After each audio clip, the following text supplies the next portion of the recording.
வணக்கம் தோழர்களே, நான் சுந்தரவள்ளி. அண்ணன் தாங்க, நம்ம அண்ணன் விஜய் சிபிஐயிடம் சிக்கி சீரழிந்திருக்கிறார். சிபிஐ கிட்ட வசமா வீடியோ சிக்கி இருக்கு.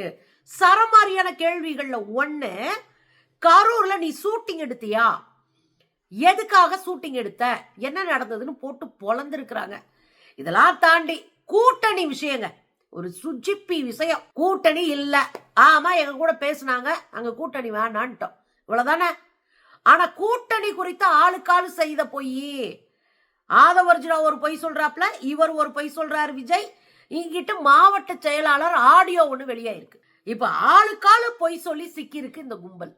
ஞாபகம் வச்சுக்கோங்க, வெறும் வதந்திகளையும் பொய்யையும் வைத்து அமைச்சராகி விடலாம், முதலமைச்சராகி விடலாம் அப்படின்னா மண்ணள்ளி போற்றும் தமிழ்நாடு.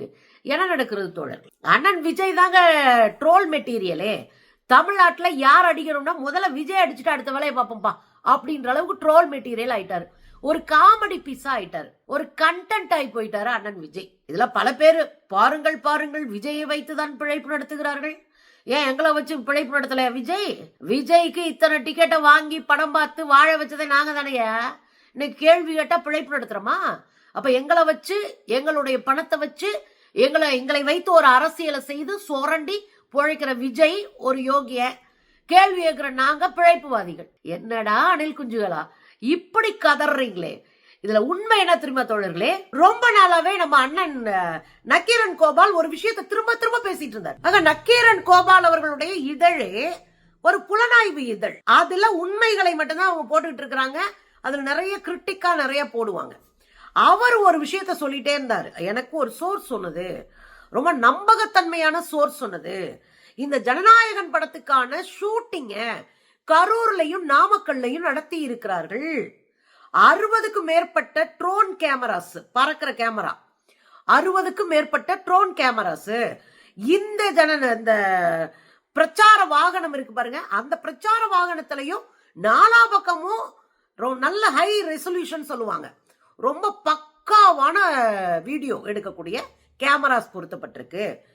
இதெல்லாம் வச்சு இந்த காட்சிகளை சினிமா படத்துல பயன்படுத்திக்கிறதுக்கான ஒரு வேலை அங்க நடந்துட்டு இருக்கு அப்படின்னு அவர் சொன்னாரு. இது அன்னைக்கு பெருசா நம்ம பேசினாலுமே மக்கள் அதை எவ்வளவு தூரம் யோசிச்சிருப்பாங்கன்னு தெரியல. கடைசியில ஜனநாயகன் படத்துடைய ப்ரமோஷன்ல அதே போல ஒரு காட்சி வந்தது, அதே காட்சி வந்தது. அப்ப திரும்பவும் சொன்னாரு, நான் சொன்னது உண்மையா இல்லையா பாத்துக்கங்க, இந்த காட்சி ஒன்னா இருக்கா. அப்ப கரூர்ல 41 பேரை கொன்னுட்டு அந்த இடத்துல ஷூட்டிங் நடத்திட்டு இருந்திருக்கானுங்க விஜய் குரூப். புரியுதுங்களா? இன்னைக்கு சிபிஐ அதை புடிச்சுக்கிச்சுங்க. சிபிஐ அதை புடிச்சுக்கிச்சு. 7 மணி நேரம் 3வது முறை போய் உட்காந்து சிபிஐ கிட்ட பதில் சொல்லிருக்காரு.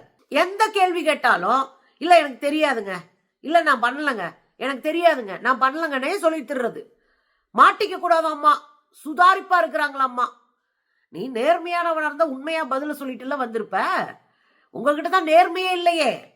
41 பேருடைய மரணத்திற்கு இன்னைக்கு வரையும் குற்ற உணர்வு இல்லாம அலைகிற ஒரு கூட்டம், கூச்சமே இல்லாம அவர்களுக்கு எந்த உதவியும் செய்யாம ஓடி வந்துட்டு 3 நாள் கழிச்சு வீடியோ போட்ட ரொம்ப கேவலமான ஜந்து இந்த விஜய். அவ கேள்வியா கேட்கிறாங்க. இப்ப சிபிஐ கிட்ட சிக்கிட்டார் இல்லையா, கேள்வி கேட்கிறாங்க. 1000 கேள்வி கேட்டாலும் அவர் இல்லை தெரியாதுதே பதிலு. இதெல்லாம் ஒரு பக்கம் இருக்கும்போது அவங்க கேட்ட முக்கியமான கேள்வி என்ன அப்படின்னா, நீங்க கரூர் கூட்டத்தை ஜனநாயகன் படத்துக்கு பயன்படுத்திக்கிட்டீங்களா, அங்க ஷூட்டிங் நடத்துனீங்களா அப்படின்ற கேள்வி. இத விஜயை எதிர்பார்க்கல. பாஜக ஒரு வேலை செய்யுங்க, நீ கூட்டணிக்கு வர்றையா இருந்தா நீ தேவதூதன், நீ கூட்டணிக்கு வரலன்னா நீ தாண்டா பிசாசு அப்படின்னு கொண்டு போய் சாத்துவாங்க. அந்த வேலையத்தான் இந்த என்கொயரிலும் பண்ணி இருக்கிறாங்க, சிபிஐ என்கொயரில. அதுல என்ன சொல்லி இருக்கிறாங்க, இதுல படம் நடந்ததா? ஏன்னா நாங்க கேட்கும் போது, நாங்க இதெல்லாம் கதரும் போதெல்லாம் சிபிஐக்கு காதல விழுகல, அங்க ஒன்றிய அரசு காதல விழுகல. ஆனா இன்னைக்கு அதை ஒரு கேள்வியா வச்சு சிக்கி இருக்கிறாங்க. இந்த காட்சி தான் சிபிஐ கையில சிக்கின காட்சி. பாருங்க.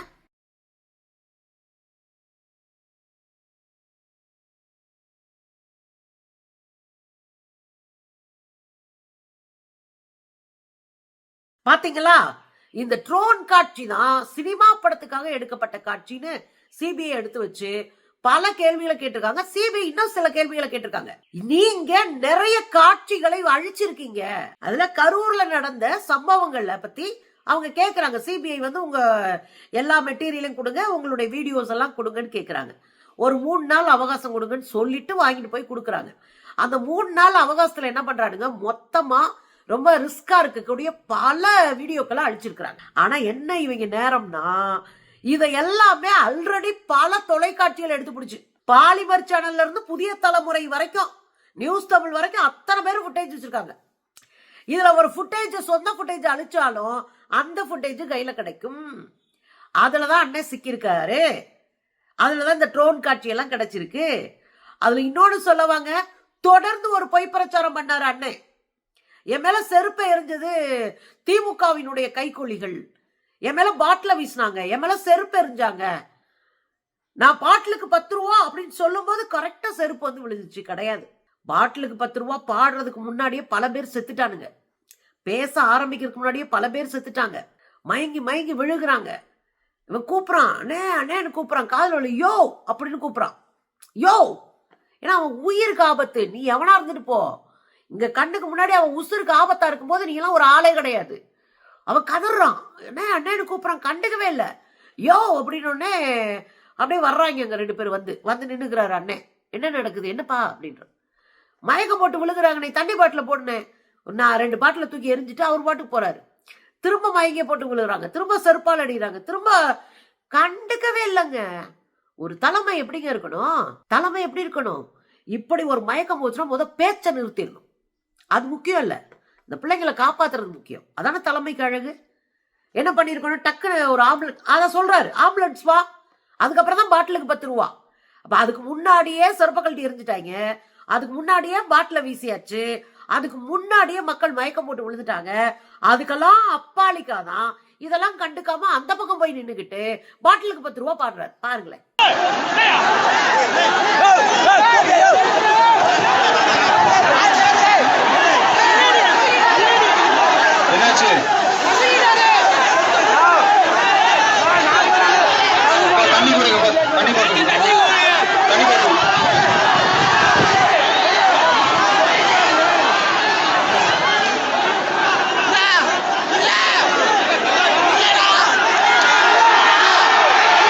பாத்தீங்களா, உசுருக்கு ஆபத்து. அந்த பசங்க எவ்வளவு கத்தி கதறானுங்க. ரொம்ப வருத்தமா இருந்துச்சுங்க. மோசமான சூழலுங்க. இதெல்லாம் ஒரு அரசியல் கட்சி தலைமைக்கு அழகே கிடையாது. நேத்து விஜய் அண்ணா இஃப்தார் நோன்புக்கு போயிருக்காரு. இஃப்தார் நோன்புக்கு போனாராம். சரி, இஃப்தார் நோன்புக்கு போயிருக்கிறாரு. அங்க போய் நின்றுட்டு உளறி இருக்கிறாரு. உங்களுக்கு தெரியும், இஸ்லாமியர்கள் தங்கள் உடலை வருத்தி கொண்டு ஈகை திருநாளுக்கு முன்னாடி இந்த நோன்பை இருப்பாங்க. இதுல நிறைய இந்துக்கள் இஸ்லாமியர்கள் சேர்ந்து இதை பெரிய விழாவை கொண்டாடுவாங்க. நிறைய இந்துக்கள் அவங்க கொடுக்கிற நோம்பு கஞ்சியை குடிப்பாங்க. இது ஒரு பெரிய பண்பாட்டு திருவிழா மாதிரி போகும் தமிழ்நாட்டுல அதுதான் வரலாறு.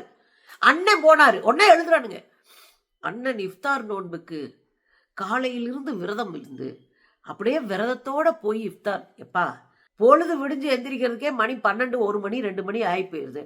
சாப்பிட்டு கஞ்சியை குடிச்சிட்டு குளிச்சு கிழிச்சு வர்றது சரியா இருக்கும். ஏதோ அவர் இதுக்காகவே இருந்து தன்னையே, இந்த பில்டப் தான் அருவருப்பான பில்டப். ஒரு சினிமாக்காரருக்கு நீங்க ரசிகரா இருங்க, ஒரு சினிமா கலைஞனை கொண்டாடுங்க, அவர் படத்தை போய் பார்த்து விசில் அடிங்க, கட் அவுட் வச்சு பாலாபிஷேகம் கூட பண்ணு, அதெல்லாம் தப்பே கிடையாது. ஓ இன்ட்ரெஸ்ட் வளர்ந்தீங்கன்னா மூளை வளர்ந்துரும், நீ தப்பிச்சுக்கலாம். ஆனா அரசியலுக்குள்ள ஒருத்தனை கொண்டாடுவதற்குல, ஒரு தனி மனிதனுடைய துதிப்பாடுவதற்குல இது மோசமான விளைவு உண்டாக்கும். சினிமா படம் மாதிரி எவனோ ஒருத்தன் நம்மளை காப்பாத்துவான் அப்படின்னு இந்த ஊர்ல இருக்கிற ஹீரோக்களை எல்லாம் நீ டம்மி ஆக்கிட்டு இருக்கன்னு அர்த்தம். உன் ஊருக்குள்ள உன் மக்களுக்காக ஒரு கூட்டம் போராடிட்டு இருக்குல்ல, அவன் தான் உண்மையான ஹீரோ. இவங்கெல்லாம் நடிச்சுக்கிட்டு இருக்கிறாங்க, நடிக்கிற ஹீரோ. புரியுதா? இங்க என்னடானா, நம்ம அண்ணன் போய் நடிச்சுக்கிட்டு இருக்கிறாரு இஃப்தார் நோம்புல போய். இவர் இந்த கூட்டணி அந்த கூட்டணி, இவர் இந்த டீம் அந்த டீம்னு பேசி பொய்ய பிரச்சாரம் பண்ணிட்டு இருந்தாங்களாம். எனக்கு புரியவே இல்லை. இவர் இந்த கூட்டணி அந்த கூட்டணி இந்த கூட்டணின்னு யார் பேசினா? நீங்க தான் பேசுனீங்க, நாங்க எங்கேயா பேசணும்? ஏற்கனவே பாத்தீங்க அப்படின்னா பாஜகவும் அதிமுகவும் தொடர்ந்து கூப்பிட்டுச்சு. நம்ம அண்ணன் எடப்பாடியார் சொன்னாரு, கொடி பறக்குதா, பிள்ளையார் சொல்லி ஓட்டாச்சு, ஞாபகம் இருக்குங்களா? அண்ணாத்த மீட்டிங்ல பேசினாரு யாரு, எடப்பாடியார். எப்படியாவது கூட்டணி வந்துரும், வேற லெவல் சம்பவம் பண்ணிடலான்னு. கூட்டணி புஷ்னு போச்சு, அவரு கடுப்பாயிட்டாரு. இந்த பக்கம் பாஜக கூட்டணி, நீங்க வாங்க, தரமான சம்பவம் பண்ணலாம், உங்களுக்கு நேர்மையான உங்களை மரியாதை செய்யக்கூடிய இடத்த நாங்க கொடுப்போம், நீங்க வாங்க அப்படின்னு அவங்க கூப்பிட்டாங்க. ஞாபகம் இருக்குங்களா? இதெல்லாம் தாண்டி சிபிஐ வச்சு கூட்டிட்டு போய் உட்காந்து நொங்க எடுத்து வெளியே விட்டுருக்காங்க அண்ணன் விஜய. இதுல கூச்சனாச்ச இல்லாம கை காட்டிட்டு வர்றாரு. நம்ம அண்ணன் வடிவேல் மாதிரிதான். நீங்க கைப்புள்ள இருக்கார்ல, அந்த கேரக்டர்லாம் வேற லெவல் கேரக்டர். எவ்வளவு அடி வாங்கினாலும் அவர் அப்படியே இந்த மீச ஒன்ன வரைஞ்சுக்கிட்டு அப்படியே பார்த்து நடப்பாரு பாருங்க, வேற லெவலு. அதுதான் அதனுடைய மினி வெர்ஷன் தான் நம்ம அண்ணன் விஜயும். எம்டடி வாங்கினாலும் வெளியே தெரியாம அப்படி கெத்து காட்டினார் பாருங்க, நடிகண்டா அண்ணன். இதுல என்ன தெரியுங்களா, இங்க குத்து வாங்கி அங்க குத்து வாங்கி ஊரே கூட்டணிக்கு போட்டு, கூட்டணிக்கு அழுத்தம் கொடுத்து சிபிஐ போட்டு, கூட்டணிக்கு அழுத்தம் கொடுப்பதற்காகவே ஜனநாயகம் ரிலீஸ் பண்ணாம விட்டு அடி உங்க விட்டடி எங்க விட்டடி இல்ல போட்டு பொழந்துட்டு இருக்கான் பாஜக. அண்ணன் வந்து என்ன சொல்றாரு, கூட்டணி இந்த கூட்டணி அந்த கூட்டணி இவங்களோட கூட்டணி இவங்களோட கூட்டணின்னு பொய்ய பிரச்சாரம் பண்ணாங்களாம். ஏன் நாங்க சொல்றது இருக்கட்டும். ஆதவர்ஜுனா என்ன சொன்னாரு, அண்ணனுக்கு பல்வேறு ஆஃபர் வந்துச்சுங்க, உங்களுக்கு 90 எங்களுக்கு 90, நீங்க 2.5 வருஷம் முதலமைச்சர் நாங்க 2.5 வருஷம் முதலமைச்சர், ஆஃபர் அள்ளி போட்டாங்கல்ல. ஆனா அண்ணன் வேண்டான்னு மறுத்துட்டு வந்துட்டாங்க, மக்களோட கூட்டணிட்டாங்க. யார் சொன்னா, ஆதவர்ஜுனா. என்ன சொன்னாரு, உங்களுக்கு 90 தொகுதி எங்களுக்கு 90 தொகுதி, உங்களுக்கு 2.5 வருஷம் முதலமைச்சர் பதவி எங்களுக்கு 2.5 வருஷம் முதல். இதெல்லாம் யார் சொன்னா, ஆதவர்ஜுனா சொல்றாரு. அப்போ உங்க கூட டீல் பேசி இருக்கிறானுங்க, டீல் பேசி இருக்கிறாங்க. போனா தமிழ்நாட்டுல நம்மள மரியாதையே இருக்காது அப்படின்னு தெரிஞ்சுக்கிட்டு நீங்க மறுத்திருக்கீங்க. இல்லைன்னா போய் பாஜக கிட்ட சங்கமமா இருப்பீங்க. ஏன் தமிழ்நாட்டினுடைய அரசியல் புரியுதுன்னு சொன்னா, பாஜகவுக்கு எவன் ஓட்டு போறான் எவன் கூட்டணி வச்சாலும் தூக்கி எறியறதுக்கு தயங்காத ஒரு கூட்டம் தான் தமிழ்நாட்டில் இருக்கிற கூட்டம். அரசியல் தெளிவுள்ள கூட்டம். தூக்கி இப்படி கடாசிட்டு போயிட்டே இருப்பாங்க. புரியுதுங்களா? அது அந்த பயம் அண்ணனுக்கு. அதனால அவர் கூட்டணி நான் சேரல அப்படின்ட்டாரு. கடைசியில பார்த்தா ஆதவர்ஜுனா அசிங்கப்படுத்தி விட்டாரு. பாருங்களேன், நம்ம அண்ணனுக்கு பல்வேறு சொல்றாங்களே ஆஃபர்லாம் கொடுத்தாங்க. 50-50, நீங்க 90 நான் 90, நீங்க முதலமைச்சர் 2.5 வருஷம் நான் முதலமைச்சர் 2.5 வருஷம், எல்லா ஆஃபரும் கொடுத்தாங்க. பாத்தீங்களா? நாங்களாக சொல்றோம் 90 சீட்டு உங்களுக்கு 2.5 வருஷம் முதலமைச்சர்னு. ஆதவர்ஜுனா டீல் பேசினவர் பேசுறாருங்க. கட்சியில டீல் பேசி முடிக்கிறது யாரு? ஆதவர்ஜுனா தானே.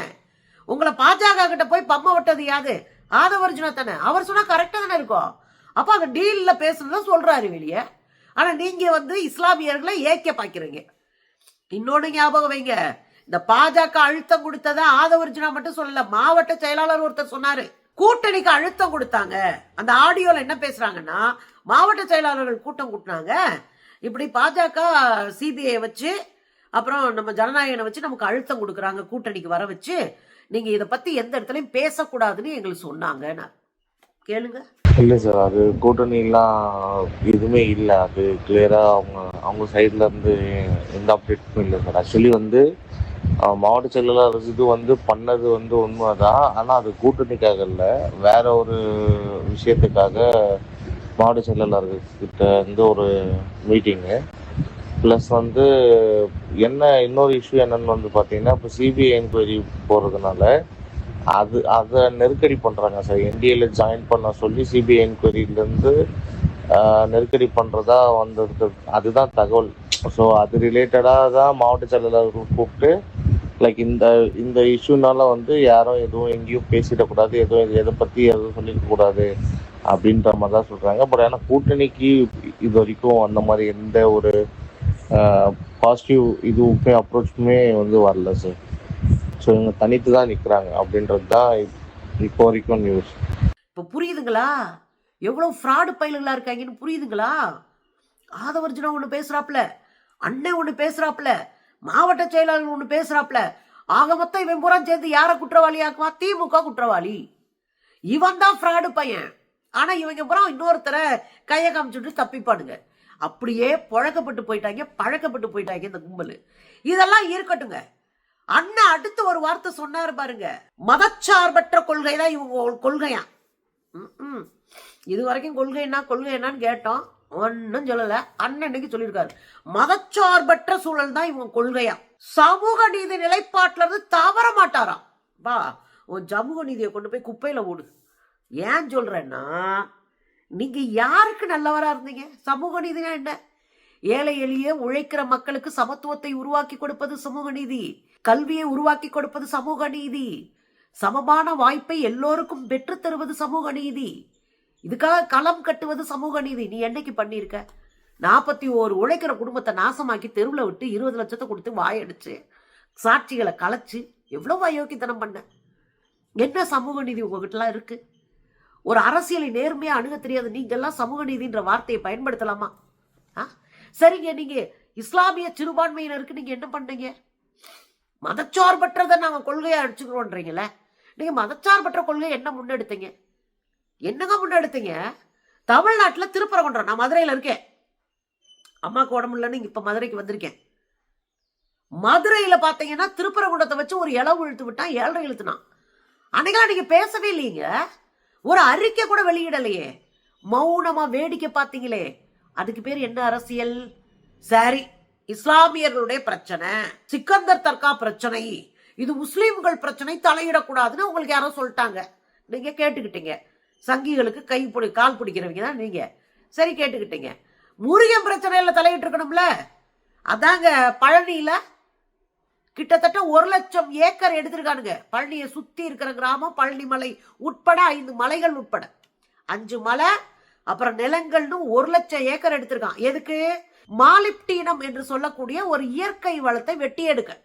எதை ஓட்ட போட போறாங்க? முருகனவே ஓட்ட போடுறாங்க, பழனி முருகனை. சரி, அதான் நியூஸ் பேப்பர்ல படிச்சாவது ஒரு அறிக்கை விட்டுருக்கலாம்ல, விடல. சரி, நீங்க கிறிஸ்தவ மக்கள் அடிக்கும் போதாவது வாய் திறந்துருக்கலாம்ல. வடக்க புறா கிறிஸ்துமஸ்க்கு என்ன அயோக்கியத்தனம் நடந்துச்சு?